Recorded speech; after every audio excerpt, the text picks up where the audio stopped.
कहानी काशी के अघोरी। साल 1911 की बात है। बिहार के समस्तीपुर शहर का व्यापारी संतोष काशी आया। उसकी लालसा थी कि किसी अघोरी साधु के आशीर्वाद से उसे अपार धन संपत्ति मिल सके। उसने सुना था कि काशी में एक अघोरी साधु स्वयंनाथ रहते हैं। कहा जाता था कि जो भी उन्हें प्रसन्न कर ले उसकी किस्मत चमक जाती थी। संतोष ने काशी के विश्वनाथ मंदिर और अन्नपूर्णा मंदिर के दर्शन किए। उसने गंगा के घाटों पर पूरा दिन बिताया।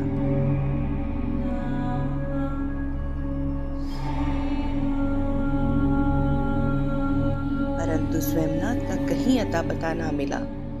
थोड़ी निराश होकर उसने वापस समस्तीपुर लौटने का निश्चय किया। वह जिस होटल में ठहरा था उसके केयर टेकर को उसने अपनी यात्रा और उद्देश्य और उसकी असफलता के बारे में बताया। केयर टेकर ने उससे पूछा, आप किसे ढूंढ रहे थे? जब संतोष ने स्वयंनाथ का नाम लिया तो केयर टेकर ने रहस्यमयी मुस्कान के साथ कहा, मैं जानता हूँ स्वयंनाथ कहाँ मिलेंगे। मैं आपको वहाँ ले जा सकता हूँ, लेकिन एक शर्त है। जो भी आपको उनसे मिलेगा उसमें मेरा हिस्सा होगा। संतोष ने तुरंत शर्त मान ली।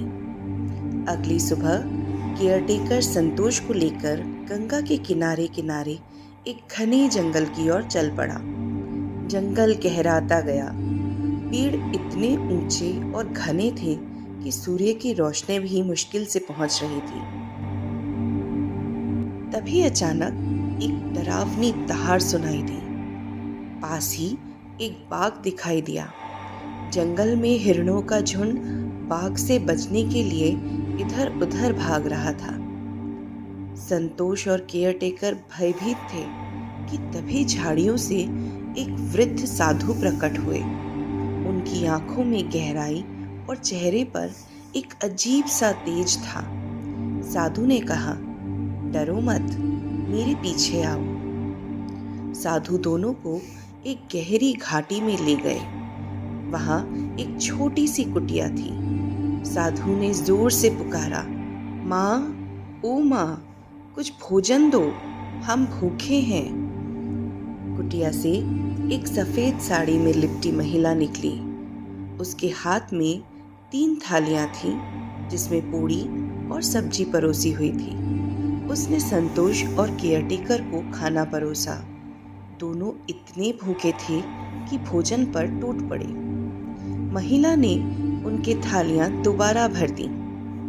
खाने के बाद साधु उन्हें एक झरने के पास ले गए और कहा, यहाँ का पानी अमृत है, पियो।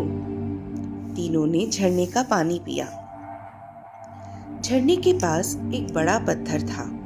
साधु उस पर ध्यान मुद्रा में बैठ गए। संतोष के मन में साधु के पहनावे और जीवन शैली को लेकर व्यंग्य सूझा।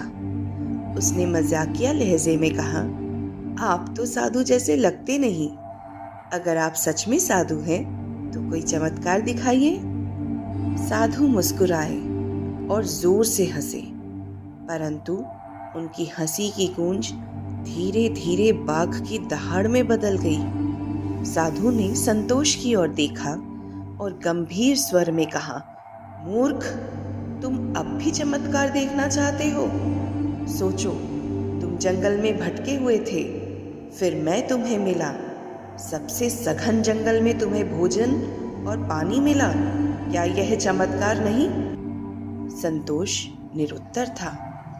साधु ने क्रोधित होकर कहा, तुम स्वयंनाथ से मिलने आए थे, मैं वही हूँ, लेकिन तुमसे मिलना मेरी गलती थी। कभी दोबारा मुझे खोजने की कोशिश मत करना। साधु ने यह कहा और देखते ही देखते वह एक विशाल बाघ में बदल गए। बाघ जंगल में गहरी दहाड़ के साथ ओझल हो गया। संतोष और केयरटेकर स्तब्ध खड़े रहे। संतोष को समझ आया कि लालच ने उसे कहाँ ला खड़ा किया। उसने प्रण किया कि अब अपने जीवन को सच्चाई और ईमानदारी के साथ जिएगा। काशी की उस घटना ने संतोष का जीवन ही बदल दिया।